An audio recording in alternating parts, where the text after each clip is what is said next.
Hi, everyone. My name's Freya Higgins-Desbiolles, and I'm an adjunct with the business school at University of South Australia. I've been asked by your lecturer, Chris Krolikowski, to speak to you about my work on localizing tourism. So I'm going to share with you some thinking that I've done on how we might gear tourism to more sustainable and just futures. So I'll share my screen because I have a PowerPoint for you about this topic of localizing tourism, and it's about redefining and reorienting tourism. I'll start with a protocol that is quite common here in Australia to acknowledge the traditional owners, the Aboriginal custodians of country. So I'm sure you've seen this during your time at UniSA and otherwise. So I acknowledge the Kaurna Mayuna and Yarta, which means Kaurna people and country. And with that acknowledgement, we recognize their ongoing custodianship of this place on which we speak to each other, the Kaurna Plains, in my case, the Adelaide Plains. And you might think about the custodians of where you are if you're not on Kaurna country when you listen to this presentation. And with this acknowledgement, we can recognize that there are First Nations people that we could understand that they have different ways of knowing, being, and doing, and that we could learn from that. And in fact, some of what I'm sharing with you today comes from learning from Aboriginal custodians. We could learn from particularly things like their ecological and cultural knowledges, and also the ceremonies and protocols that they've conducted. So for instance, in thinking about tourism, we could talk about the fact that Aboriginal custodians have protocols for greeting visitors who come to your country and ways of socializing them on how to behave when they're on another person's place. I will note that a 2018 report informed us that only 30% of non-Indigenous Australians socialise with Indigenous Australians. And that's a bit of a shocking piece of information that we don't actually have a lot of engagement as we'd expect. And yet it's the international visitors that are really keen on having Aboriginal experiences when they come to Australia. And Aboriginal images feature in a lot of the marketing of our international tourism in our marketing campaigns. So we might think about the meaning of this as I talk to you through this PowerPoint. And I just want to talk about the photograph here so that we acknowledge who's in this photograph. This is Major Sumner, who is known by his nickname Moogie Sumner, and he's actually a Greens leader here in South Australia. And he's a Nurundjeri Kaurna cultural educator, very well known here in South Australia, but also nationally and internationally. And this photograph is of him leading his dance group called Talkinjeri in a performance ceremony that they did in Goolwa in their efforts to revive the Murray River system, the Murray-Darling River system. And every year they have carried out ceremony all along the river to bring back water flows and health to the communities, to the ecologies, to all of the beings that are within that river system. So you might want to join them sometime in these experiences that they offer, trying to teach us on how to live with country. So in saying this, you can see that I'm not only acknowledging Kaurna custodianship as a matter of protocol, but I'm showing you it has something to teach us about how we might live here in South Australia and how we might learn to host others with respect to each other and with respect to ecology. So I'm talking to you today as part of your studies in policy and planning for sustainable tourism, and I'm going to introduce something to you that's quite different in this lecture. But I want to start with the foundations of what you've studied. You are, I assume, tourism studies students in some way, And you know that we begin studies of topics like tourism with the basic concepts, the beginning of the concepts. So we have basic foundations for our understanding of tourism for this topic on things like concepts of what tourism is. We define it and explain its parameters. We talk about the way it operates as a system, and your whole textbook will have talked to you about that, tourism as a system. And then particularly in this course, we're focused on how to manage tourism for sustainability. So in doing these efforts, we talk about tourism as a concept, its definitions, how we know it. We talk about tourism stakeholders, and we outline who those might be. And you might think about this as you go through this course. Who are the tourism stakeholders? What power do they have? How do we talk about the way they influence and conduct policy and planning for tourism? And then we talk about issue setting. How is it that particular issues come to the fore in particular moments in time and set the agendas of how we address those issues? At the moment, we're all focused upon COVID-19. So obviously that's a key issue in the context that we're working in. And then in talking about stakeholders, we also talk about how they have different interests and how those different interests can lead to conflicts. And part of our role in talking about policy and planning for sustainable tourism is thinking about how do we manage those tensions and conflicts that arise in tourism so that we can arrive at agreed sustainability approaches to the phenomenon.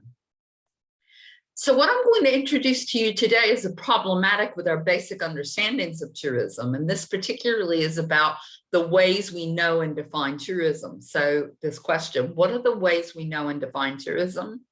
How do these ways that we know then limit our expectations of what tourism could accomplish? What are the results of this way of thinking about tourism? And then the critical question for this talk to you today is, could it be otherwise? And that, in fact, is what I'm going to do with you today, is imagine ways that we might think of tourism in a different way. So in thinking about this, these ideas that I'm presenting to you come from my research, my writing, also my teaching in tourism, that have been influenced, particularly what I'll call the problem with tourism. And pre-COVID, there were quite a number of problems that were very evident, both within tourism studies, but also in the wider community, that something about the way that tourism was operating was not working. And this is particularly before we came into this global pandemic. So pre-COVID, we began to talk about this thing called over-tourism. And it was an idea that poor management of tourism and maybe poor policy and planning was resulting in particular places having the numbers of tourists and their impacts exceeding the carrying capacity of particular destinations where tourism occurred.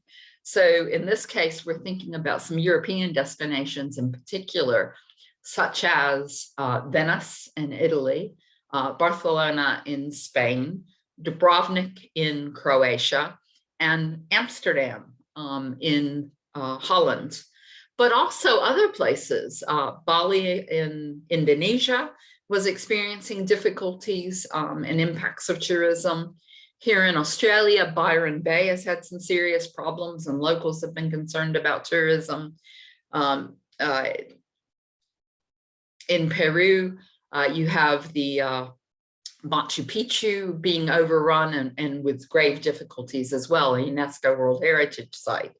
So these are some examples of the issue of over-tourism. And then I just want to share with you that this statement. In 2018, a survey by the Hawaiian Tourism Authority found that 2/3 of the people who responded to the survey agreed with the statement that this island is being run for tourists at the expense of local people.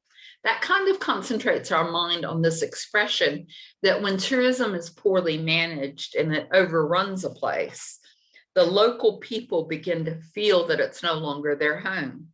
So I'll repeat what that survey question that was responded to is, this island is being run for tourists at the expense of local people.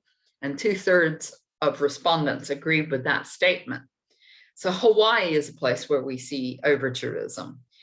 The issues with these examples of over-tourism is what we find is that new phenomena like Airbnb, which brings in visitors to not just stay in tourist zones and in hotels, but actually into the heart of communities like Barcelona, and thereby impacting those communities. Or day trippers in Venice who come into the old city and want to take in the ambiance, but they spend very little money there because they're not staying overnight and they're being quite thrifty with their money when they visit. Or the cruise ships who come into all of these places that I've mentioned, and they offload several thousand people to experience a place in a very intensive amount of time, for example, within 6 hours, let's say, and then they leave.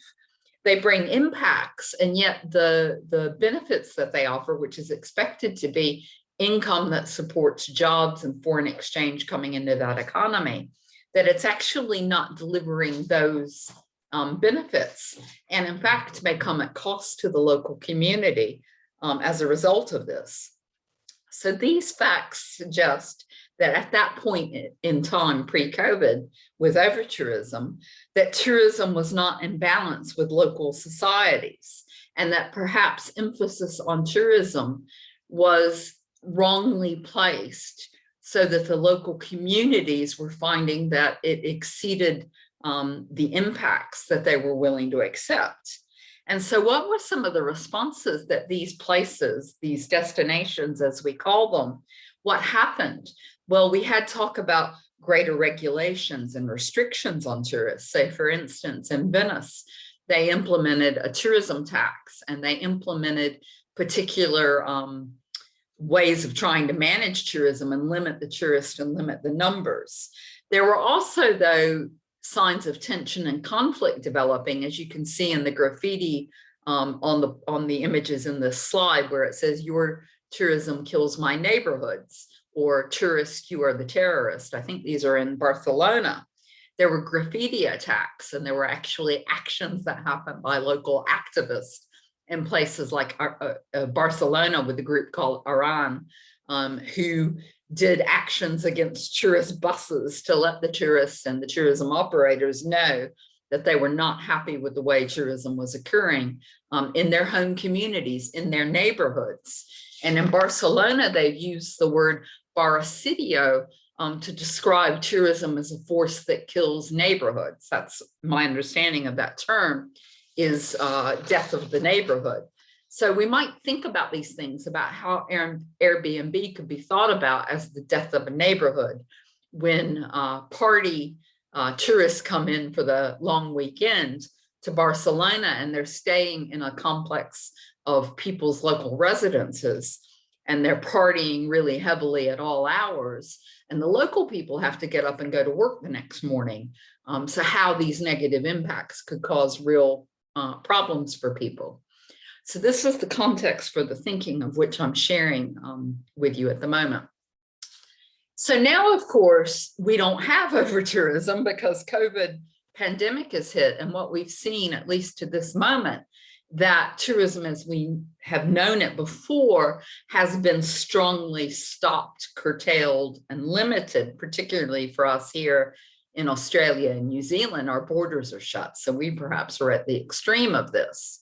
So what do we think now about tourism when we're in this situation where we don't have tourists coming in, international tourists coming in and spending their money in our economies, and hopefully giving us foreign exchange and jobs, which we need because we've become dependent to some degree on tourism? Well, we know that this is a problem. And in fact, what we find now where we are with COVID, and of course, we're not post-COVID yet. We're still in the COVID pandemic crisis.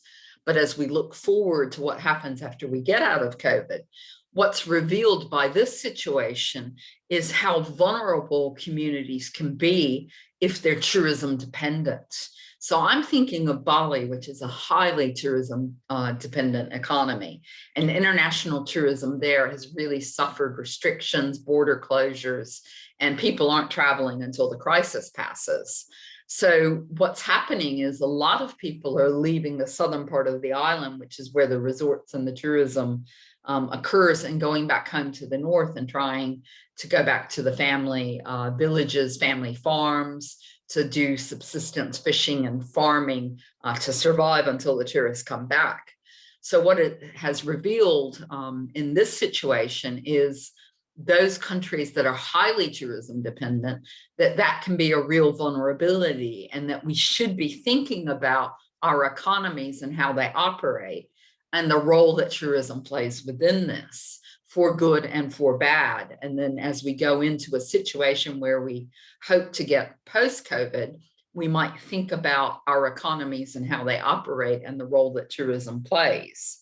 And particularly, I encourage you to go onto the web and look at tourism dependency and see which countries in the world are most dependent upon tourism. Here in Australia, it is part of a mix of economic contributors that we use for our jobs and our economy, but we're not what would be a highly dependent economy. The highly dependent economies are, for example, Pacific Island countries, Caribbean island countries, the Maldives, countries like this are particularly tourism dependent. Some European economies, such as Greece, for instance, are also more dependent on tourism. So we can think about the meaning of this. Well, it was in this context that I started to think about tourism and how, when I've taught tourism policy and planning in the past, how do we address this situation where we can see serious problems with tourism? So one thing that I began to think about is, can we socialize tourism so that we don't see those tensions that occur in places like Barcelona? Is there a way to change tourism, influence tourism and the way that it operates, so that we don't get these tensions? So the socializing tourism concept is something I introduced as part of this. And the way that I define socializing tourism is to make tourism responsive and answerable to the society in which it occurs. It involves putting tourism in its proper place, which is at the service of the local community. So I began to say tourism needs to be cognizant of and engaged with the local community in which it operates, and it can't be imposed upon and exploitative of that local community. So that's one concept I'll introduce to you today, that idea of socializing tourism, particularly towards being respectful and engaged with the needs of the local community. And again, for my photographs, I'll tell you what this is. This is in Adelaide with the Fringe opening, the Fringe Festival's opening in 2015. And this was a laser light presentation presented by a Ghana group called Yelika, led by Carl Telfer. And they were trying to get the festival goers to think about Ghana country, Ghana people, Ghana cultures. And here we see some of the totems. Particularly, you see the ibis there, which is Jilbrookie, and the Jilbrookie Dreaming is one of the Ghana Dreamings here in Adelaide. So this was socializing, informing visitors that this is a Ghana place here in Adelaide. So this festival was used through this performance and presentation as a socializing experience, to say you're here on Adelaide country, you see it as a city, as Adelaide, one of the world's most livable cities, which is true, but it's also a Ghana place. And do we know these stories of Ghana people, Ghana culture, Ghana custodianship? Okay, well, the next concept I want to introduce you to is this idea of defining tourism by the local community, and it links up to what I'm talking about socializing tourism. So when I used to teach tourism policy and planning, I would teach students that tourism is defined by the system that occurs when tourism businesses, the tourism industry, supplies products, services, and experiences to the tourist. And the tourists are part of the system because it is their motivations, their demand to enjoy tourism products and experiences on their holidays. So you have the tourism system being those two things joined together. the tourism businesses supplying the products and experiences, and the tourists who purchase them because they want to enjoy them on their holidays. But what began to trouble me about this was the local community does not feature in that in that definition. The local community is almost made invisible in that definition. And in teaching tourism policy and planning, you'll see local community are often only mentioned in Hall's textbook or in other books and other works in a list of stakeholders that we say the local community is one of the stakeholders, an important stakeholder, but one of the stakeholders in tourism. And I began to think to myself, well, we've got a problem with local communities like those in Barcelona being very angry about tourism being imposed upon us. So there's something wrong about the balance. And so my proposal is, let's redefine tourism by the local community. And by that, we create a local community-centered approach to tourism. So what do I mean by defining tourism by the local community? I mean, it is the process of local communities inviting, receiving, and hosting visitors in their local community for limited time durations with the intention of receiving benefits from such actions. So with this, instead of focusing on the tourism businesses and the industry and the tourist, we say we're going to center in on the local community. And if we do that, if we define tourism by the local community, then what happens is you change the relationships with the other stakeholders. So with this, tourism businesses would need a social license to operate within the local community. They have to be accepted by the local community. And so we can see this with the complaints against Airbnb, is that they don't respect the local community. And that's why you've got the tensions with them, that they're making money off of enjoying the local community, but at the same time, they're reducing the quality of life for the local community. So that's one example. We'd see the tourists needing to change their attitudes, that when they come to a local place and enjoy the nature and the culture of a local community, that they need to come with a mindset of guest rather than consumer. So for instance, in this case, you don't party in the neighborhood where the local community is living with their children and they're working and they've got pressures and so on, or you don't try to get the most reduced cost and save your money. You spend your money in the local economy so that the local people benefit from your visit, and you don't exploit them and abuse them. With governments, they need to change their attitude that they are in service to the local community and they must listen to the local community and involve them in decisions, planning, and implementation of tourism policies, so that the local community also has control and ensure that the type of tourism that is brought into their economies and into their communities is the kind that benefits them, serves their well-being, and helps create the future that they want for themselves. And then lastly, for the destination marketing organizations, they need to change the mindset to serving local communities and serving the public good, rather than just marketing and growing tourism as we see today. And so in this case, our DMO is the South Australian Tourism Commission for the state of South Australia, and Tourism Australia for our nation of Australia. We see them as largely seeing themselves as responsible for marketing, and yet they're paid for by taxpayers and they're public servants. So they should be looking at our public good when they promote, grow tourism, develop tourism. The local community and their benefits should be first in their thoughts about what they're doing and why. So if we take this idea, we could change tourism.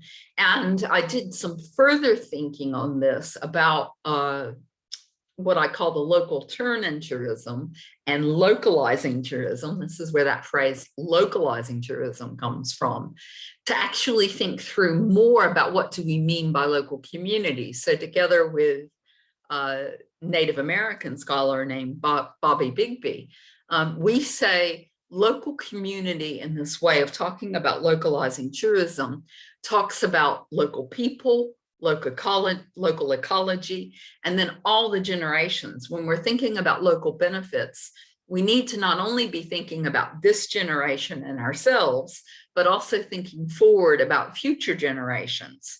Because what we do now with our resources and our environment either benefits or limits the options of future generations. So they're part of what we mean by local community in this localizing tourism.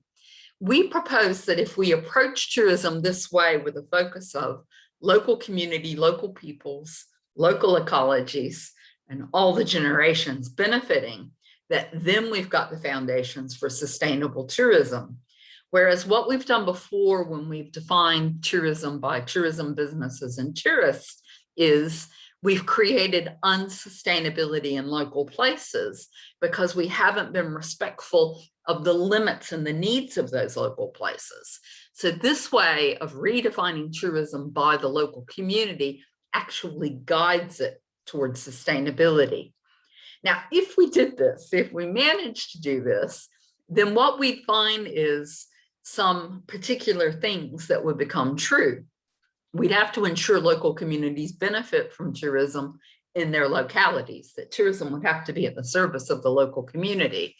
It would allow local community key roles in tourism decision-making. Now, in this course, you might ask, how is that going to happen? You know, can we have the local community actually involved in decision-making?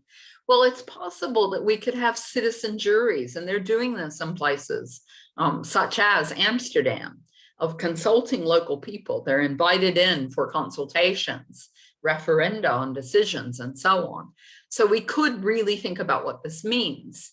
And we could use techniques like appreciative inquiry, which appears in your textbook by Michael Hall. Look up that little case study he gives you on appreciative inquiry. That could be a technique we could use to do this with local communities. More controversially, if we use this approach of defining tourism by the local community, it would mean that local communities have the right to say no to tourism. And you don't find tourism authorities often talking about that. Do local communities have the right to say, we don't want you here, we're shutting the doors? Well, in fact, with COVID, that did happen. We saw this happen, for instance, in Indigenous communities around the world, because they were particularly concerned that visitors could impact them by bringing in COVID, and that they've been quite vulnerable to the illness for a variety of reasons. So that's given us an example of when local communities in that particular crisis situation have said, in this case, tourists are a danger to us. So we say to you at the moment, please don't come. We can't accept you here. Wait until the crisis is past, and then we'll invite you back. So we might think about these cases of when can communities say no, or you can only come in these circumstances, or you can come during this time or within these limits. That's what this right to say no looks like. And then lastly, this way of approaching tourism would seek support for local communities to also ensure that while they host visitors, that their enjoyment of recreation, leisure, and holidays is also enacted. How do we ensure that all people in the local community also enjoy the benefits of the regenerative techniques that holidays give to improve our lives and improve our living?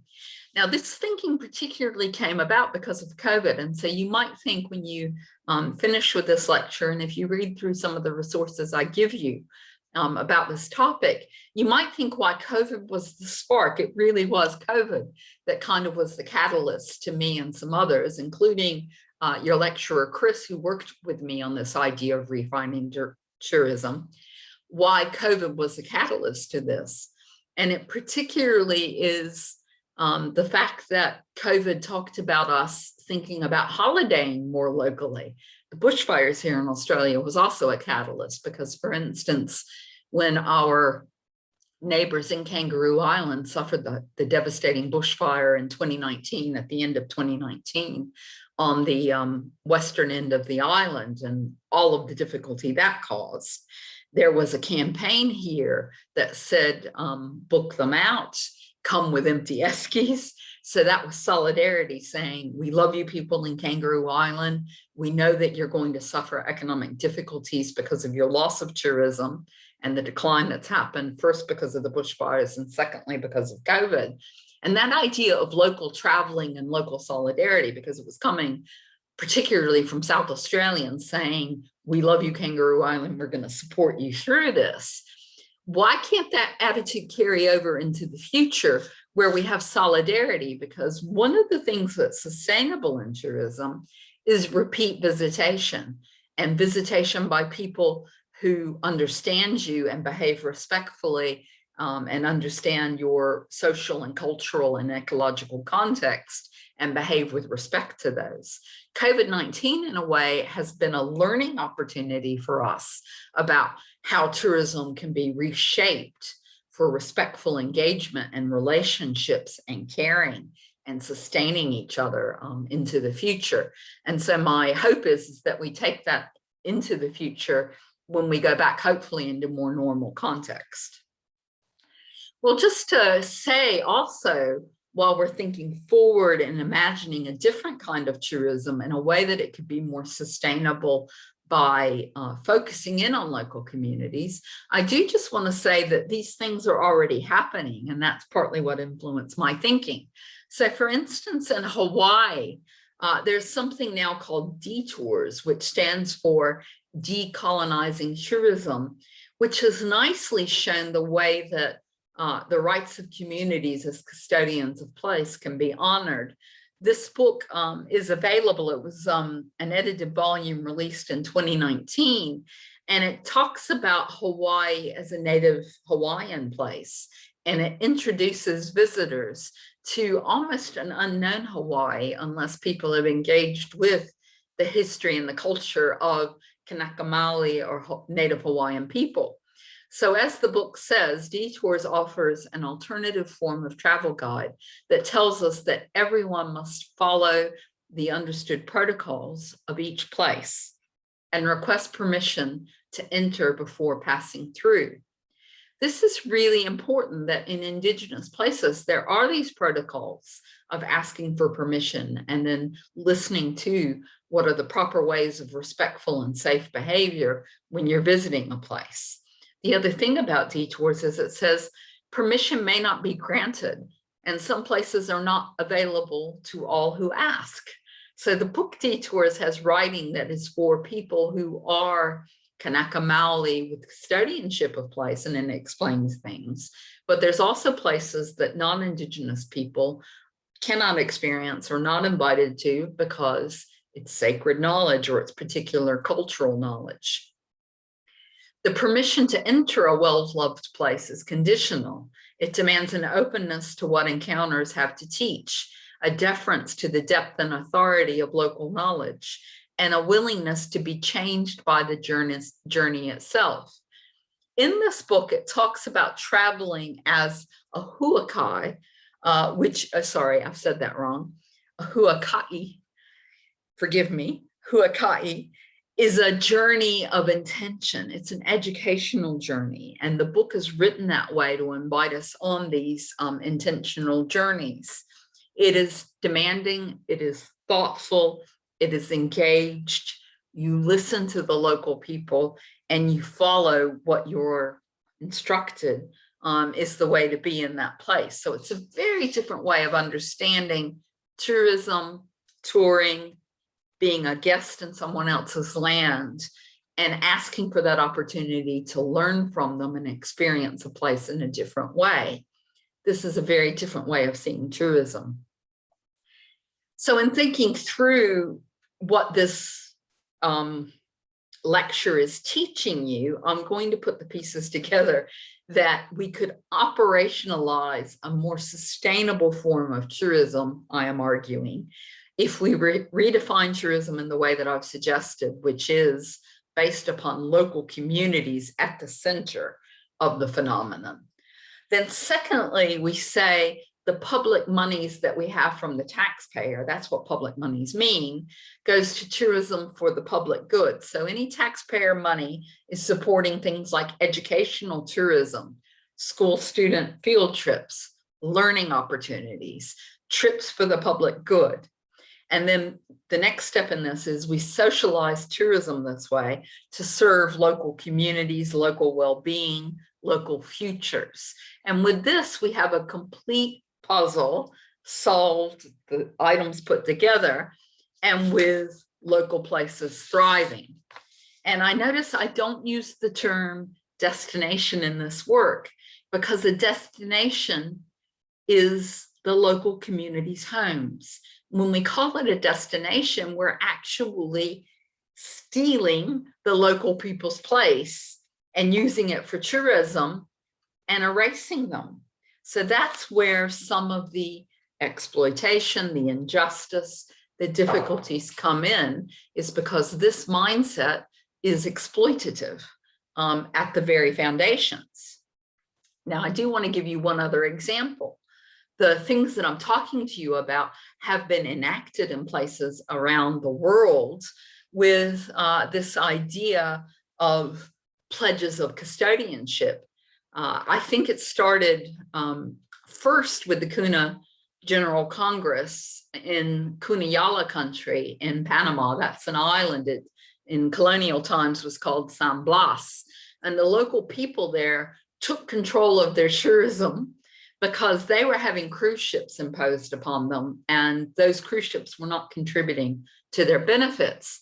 So they created a statute on tourism, which legislated for them that the only tourism that could occur in their lands were controlled by Cuna people and that delivered benefits back to them. And they installed things like an eco-tax for the benefit of Cunayala in that case. So that's one of the earliest. We also have, I'll go to New Zealand here on the slide. New Zealand in 2019, before COVID, created the Tiaki Promise. The word Tiaki in Maori language means care and custodianship. So the tourism authorities in New Zealand created a Tiaki Promise campaign, particularly for international visitors, which was done both on videos on the plane and also in advertising campaigns to say to tourists, you're coming to a precious place and we invite you in your time of being here to be custodians of New Zealand and take care of it so that you don't damage it while you're here. And that focused on particular issues that have been a problem in New Zealand, such as littering campaigns, littering problems, sorry, poor driving techniques, and also disrespect to local people and local protocols. So the advertising campaign educated people about those issues and said, we want you to visit, but we want you to understand that you need to behave these ways so that New Zealand thrives into the future, the environment and the community thrive into the future. And then it supported revisitation, repeat visitation, which is often a sustainable approach to tourism futures in communities. Leary tourism is an Aboriginal operation in Arnhem Land in the Northern Territory, and I'd like you to go to their website and look at their guiding principles. And you can see again, local people, in this case, Aboriginal Yolngu people, asserting what are the principles under which their operations are offered. And it says, tourism is not an Indigenous practice, and you're invited here as a guest. Your itinerary might change. We have cultural obligations, and that the people do not live for tourism. And so therefore you need to understand these principles. So that's another example of tourism under local authority. There's the Palau Pledge. Palau is in the Northern Pacific, and they had their children write this pledge that would be stamped into the passports of visitors into Palau. And you see this on the slide of what it says. The children of Palau were invited to contribute into this statement of pledge of custodianship. So it says things like, I pledge to tread lightly, act kindly, and explore mindfully. That's a beautiful example. And then I read recently that the Native American community of Haida Gwaii in British Columbia and Canada have also created a community pledge for tourists, again, to socialize them to behave with respect to the indigenous culture, the indigenous people, and the indigenous ecologies that are in that place. So these are all examples of what I'm talking about socializing tourism under local authority so that it sustains and benefits local communities rather than damages them. Now, the other example that I want to give you is right here in South Australia of GOGO events. GOGO Events is a well-recognized event styling company founded by Sarah Gunn. And I've done some research with Manjit Mongo in the business school about GOGO Events and what they've done. Sarah transitioned her events company to act as a social enterprise. And so she's used her events business to support people in danger of experiencing homelessness or going through homelessness.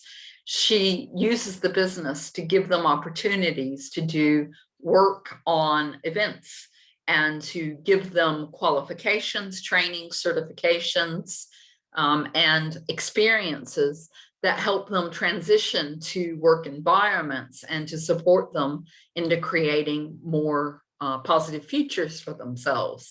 So again, this shows you that our tourism, hospitality, and events businesses can be used for social purposes to sustain our local communities.